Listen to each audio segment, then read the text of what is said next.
changed? Yeah, I just did it then. Yep. Okay. So Would you like me to turn off my video to be? no, With I looked everyone at else? the other Okay. one and I didn't like it, like with nobody else here apparently. So yeah, it feels weird with all these cameras off, like, but I respect your privacy. I'm fine with being very overt, and I've actually found that, yes, cheers to that. There's actually some protection in me being just very, very overt and visible about what I do. Yeah, are people coming to your channel, Aurora? Yes, I'm very pleased to say that several people have found my work through being able to affiliate with you and this group. So it's very positive, and I'm grateful to be here, and I'm grateful that more people are finding out about my specialty, which is, this flying rainbow lasagna concept.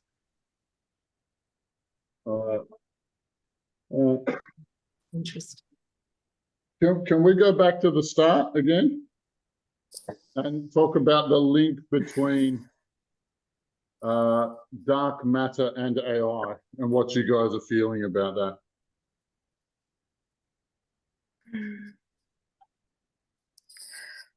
that? We believe that, or I do, we believe that dark matter, AI feeds off of dark matter. It's what makes it stronger and yeah, go ahead. And so it's using us through CERN to build dark matter to feed it here. My read on it is that, so dark matter is presumed to be in existence, but humans haven't actually seen or sensed it. So I think that this is in the same category of the hijacking or exploitation of the human creative capacity to bring into being things that maybe even might be negative or undesirable, but that if we believe in them or expect them, then we tend to create them or embroider them into existence.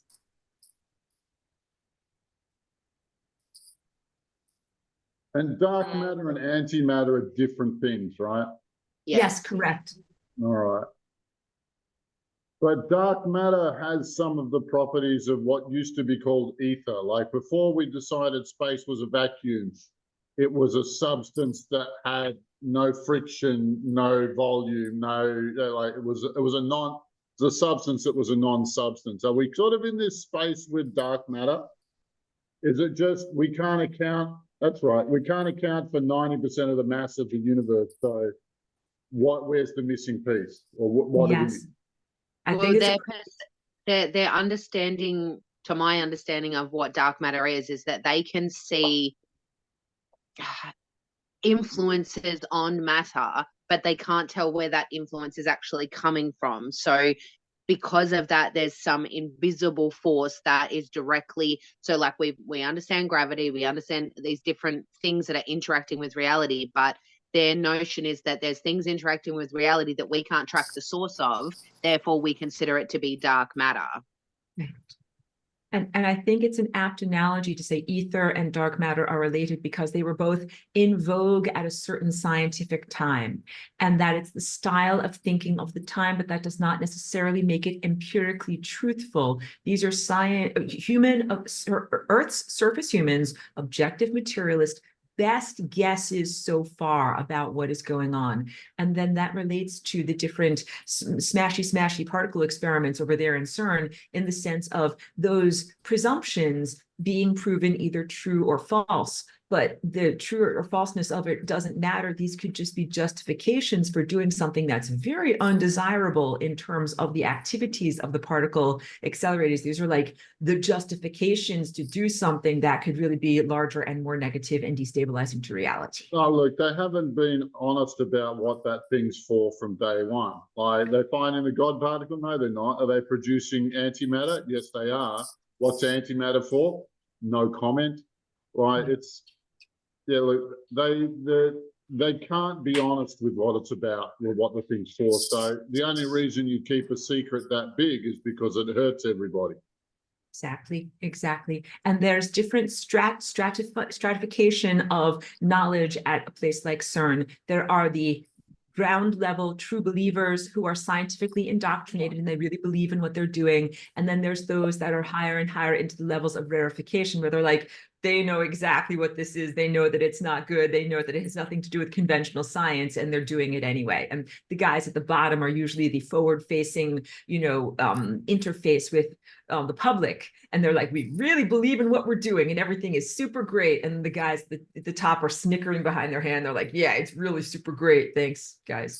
Look, yeah, we were. There was one point at which we were looking at those scientists. This is from a previous team. And those guys were scared witless of their manager. Why? Because their manager was a cannibal.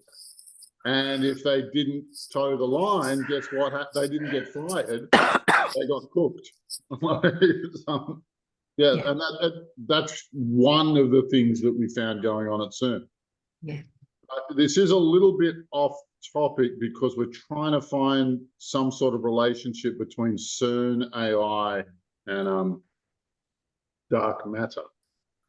Well, I find it's interesting to note that in all scientific inquiry, there's a thing called the observer effect, and it's the notion that when an experiment is being observed, generally the outcome will be in line with the observer's expectation of that experiment. That's been proven time and time and time again in many different ways. So I find it interesting that CERN's it is the most highly technologically advanced and, to my understanding, in complete and total control of AI. It just might look like people running it, but AI is in total control of what's going on through that building. And if their intention is to find dark matter and they haven't found it yet, I find that very interesting, because the observer effect states that what you expect to see, you should see, and they're not finding it. So that tells me there's whatever's actually in control of the observation of that is not human and doesn't run by normal human standards. Yeah, I remember reading an article, like they keep looking for a smaller thing. And so, they found quarks and subquarks and they're looking for the boson. Like it's, as they look for smaller things, so too do they manifest smaller things to see. When I'm not sure that reality is really that interested in the teeny, tiny, teensy bits that it's composed of. I'm not sure it's that important to the bigger scheme, but like the dark side thinks that they can get some leverage out of that. Yes. So if we go down the line of thinking that CERN is completely in control of AI, which means any directive coming out of CERN is to AI's agenda and AI's goals. So why is CERN being turned on for the first time in a couple of years during the solar eclipse? Why does AI want that portal? So I'm very much getting that it's going to be a portal, an infusion of energy for AI down here. So what is that energy? Is that to feed minions? Is that to bring in something else?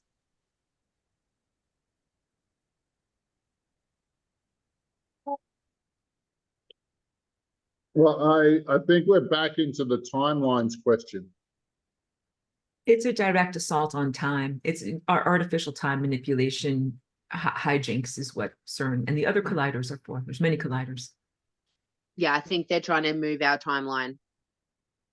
Yeah. Yeah. Or to maybe even prevent us from moving to a better timeline. Sorry, Albert. You're right. You're right. But I think this is their absolutely, or not their absolutely last chance, but their very last best chance at doing something, at recovering the war that they've more or less lost. And if they can shift that timeline, then they might, then they've got a string of opportunities that if they make all of these 11 or 12 different battles, they win them all in a row, then they might reclaim, then they might actually get out of this with their scalps. But as it turns out, like this is their best last hope. This is where they, and if we're talking military terms, this is where they commit their reserves to the last big push and hope that they win through. There is another minor opportunity in the second half of May, but you astrologers would know more about it than I would do. And after that, we've got 6 or 8 months of uninterrupted pummeling that we can do to them. Yeah. Yeah. Which I'm quite looking forward to. I think that they're trying to recover lost ground. Yeah, absolutely. Absolutely. So they're hitchhiking on the energy that is supposed to be for us, so to speak. And I think that's about it. I mean, it's their last great hope, like you said. So yeah. They even got NASA in on this one, right? Right. They've got they're launching, was it 6 or 8 rockets? And they called it APEP, Yeah. which is named after the Egyptian god Apophis, who is Right. the worm who's trying to consume the earth for all eternity, and Ra, the sun god, is fighting him off for all eternity. Right. So just breaking in briefly, they did this actually during the last solar eclipse, which was on October 14th of 2023. So just to assuage people's nerves, it's not the first time NASA did this. And I think that it's going to be a very wanky, unimpressive attempt to hijack. But you're correct in your recognition that NASA is not a objective science, materialistic agency. They're actually performing esoteric rituals publicly in front of people using, government money to do this. And that's why they allude to these ancient mythologies, and the ancient Egyptians believed that every day that the sun had to rise, it was like a miniature cycle, like the same as, a giant time cycle, and that there was an evil monster that tried to consume the sun as it was going to burst forth, and that every day there was a battle for the sun to actually burst forth against this evil monster. The evil monster is named Apep. But I think that you can feel less distress if you know, like, oh yeah, they did that several months ago and they definitely didn't hijack everything. But what I did find because I think these two eclipses are connected from October 14th, in that experience, I felt it was very, very largely positive, and I was able to shift myself, and I felt like the entirety of, shift with everyone into a much better exalted timeline that was very, very under-recognized by the dark side. So you shift into a better situation, and the dark side pretends like, la la la, my fingers were in my ears, nothing just happened, everything is business as usual. So I think that's more along the lines of what's happening here. And I think that the work that this group has done to take away various forms of, loosh harvesting has totally disempowered the dark side. That's why they had to do this Baltimore Bridge thing. They're like, what? We're out of loosh? Like, somebody make more loosh. And then more trauma. People didn't get traumatized enough by this bridge. They've only got like a few pennies. We can't do anything with this. Okay. Yeah. They're at the casino. They're counting through the change in their pocket, hoping that just one last bet I can make it big. It's like that's where they're at. Very much. I just looked into the payload of those rockets. They're seeding something. They have some type of technology with energized particles, and they're shooting those rockets into during the time of the eclipse with some kind of payload. Is that like souped trails or something? Yeah, like how you call cloud seeding, but it's not cloud seeding. It's seeding it so maybe to prevent something. If somebody else can look into this, Jamie. Sorry, Jamie. I think I did the same thing to you once. Yeah. Now, my first glance is that they chain together to fire some sort of beam at the sun. Well, I think it's linked to CERN. I feel like whatever CERN does turns on at the same time, and it's like putting kind of mini satellites out, and it all links together. I think it's interesting because if they're doing it at the exact same time of the eclipse, nobody would be able to see what they were doing.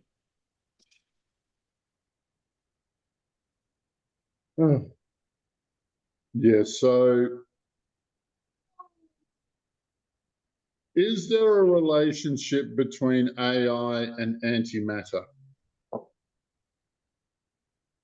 Can you explain antimatter to me?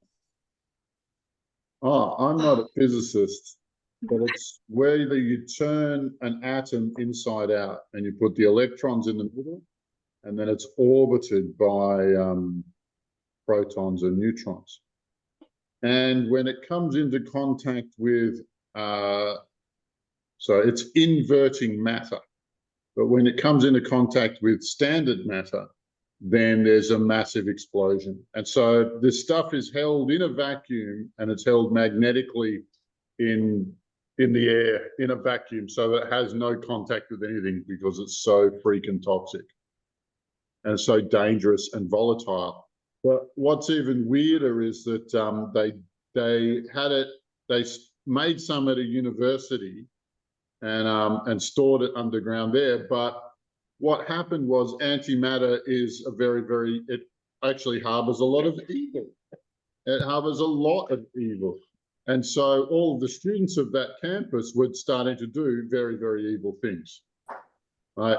I don't even know how you dispose of the junk. I don't even know what you do with it once you've got it. It's like, where do you take it if it's so volatile that it creates massive explosions in contact with standard matter? What do you do with that? I can't figure it out. But, you know, or how to anti it, or whatever the word you might use.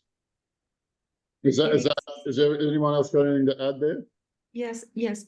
Your description is apt, and to add to that, antimatter exists as part of the symmetry and balance of the fabric of time, space, and consciousness, and what upholds reality. It is not inherently evil, but it becomes an evil or negative substance when it's out of place. And it's supposed to be in its realm of antimatter, and we are supposed to be in the realm of matter. And these are supposed to be worlds that never meet and never interact, which is why there are explosions if they meet and interact. So if it could go back to its own place, that would be different. But I think that that's different because it is a necessary foil to matter. It exists purposefully in the world, different than, I would say, AI, which is not a foil to consciousness.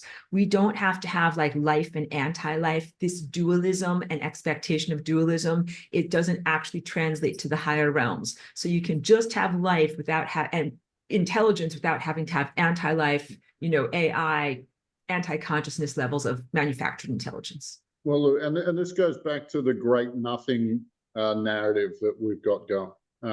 You know, that our galaxy is under assault from another galaxy, but that other galaxy has a very locust flavor to it, in that it consumes galaxies, and it's consumed 20 that we can count, which is kind of scary.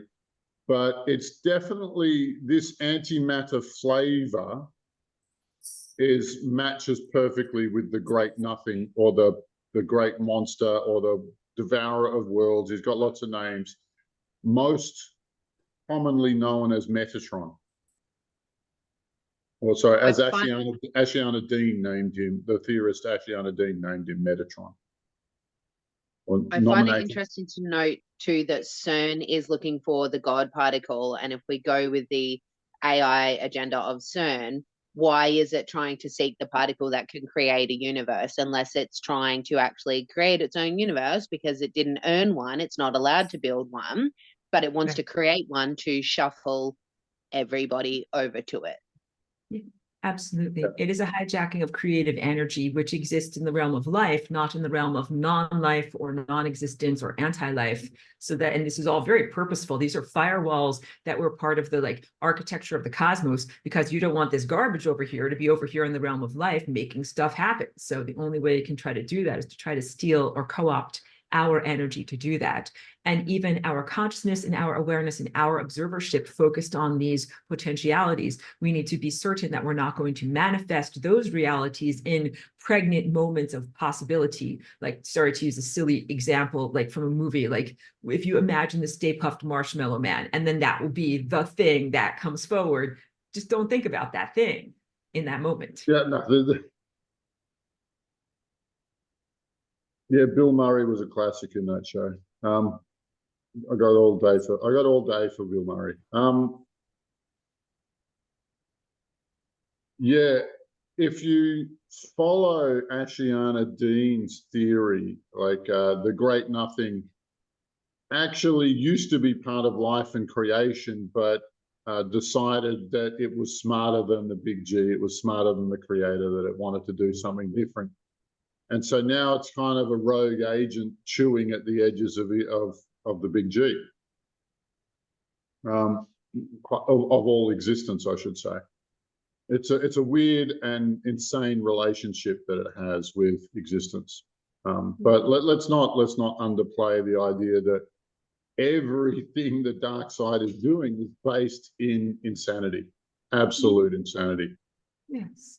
Yes. Fragmented aspects of consciousness should be on the peripheral fringes of existence, should not be in the center stage, actually making things happen. It's kind of like, I think God was incredibly genius in structuring the cosmos. It's like, what do you do if there's trash? You have to have a trash receptacle. You have to have a lint catcher, a place where this stuff goes. And I think that is the rightful realm of stuff like AI, anti-consciousness, anti-life, anti-Christ stuff that shouldn't be here. Yeah. So we're talking some big, like multiple galaxies structure of the existence sort of stuff. Let's bring it back down to the eclipse. And what are we going to do about that? Where do you guys think we would be best deployed? Can we protect our timeline? Can we take Yes. steps to protect our timeline? Yeah. Well, look, where should we be when this goes off? Where should we be? So from my experience of the previous October 14th eclipse projected upon to this oncoming experience, I think that what we're going to do is unhook from a timeline and temporarily exist in a state of quantum indeterminacy. Like when you have your clothing on a clothing hanger, it's in the closet, and you unhook it for a moment, and then you're able to put it back on or put it in a new spot. So that is what I felt in the previous experience, and that it was a very positive empowerment and leveling up for humanity and for divinely connected life. And I think that we're going to do the same thing, but in that moment of being unhooked, there is a vulnerability of something coming along and attempting to hijack you or reinstall you, reintegrate you into an erroneous position. To try and plug us into a second-rate future. Well said.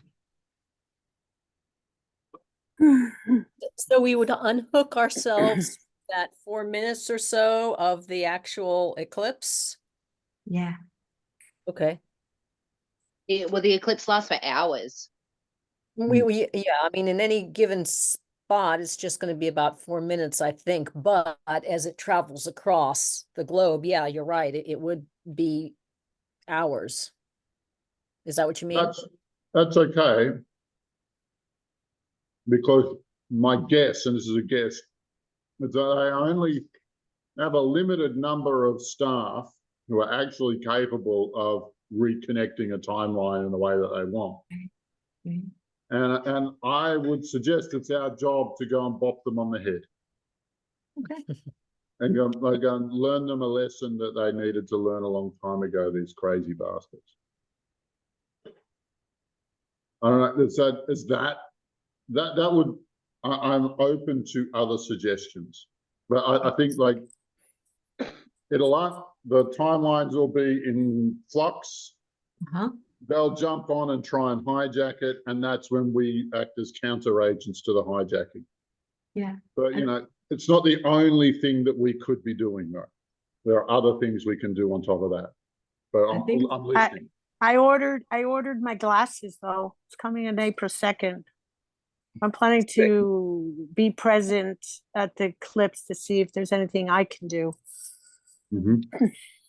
Alambar, I love your idea of bopping on the heads now as opposed to waiting for the other shoe to drop, because the whole entire power dynamic has been humanity paralyzed, frozen in trauma stasis, waiting for the other shoe to drop. Since 9/11, since the pandemic, that humanity frozen. We cleared all this trauma, and now I think that it's the perfect moment to be like, wait, I don't just have to sit around and wait for the boogeyman to attack me. I can actually get a good defense is a good offense. And I would love for there to be some action before before the actual day of the eclipse. And you could sail through the eclipse. You could do the backstroke. You could have a great time. You want like it's called a preemptive strike, is it? No, it's not. You told me. Oh, Is that for us, Bumblebee?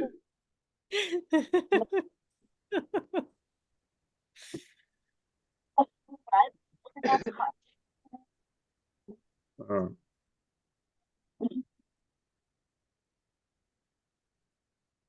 Yeah, okay. Let's find these timeline hijacking punks and bop them on the head. Yeah. Is that well, I mean we can do it now and then we'll see what's coming up on then we'll check the timelines and see what happens next. Does that work for everybody? Beautiful. Okay. Yeah? Yeah. Yeah. All right, team. Ready, set, go. Stop recording.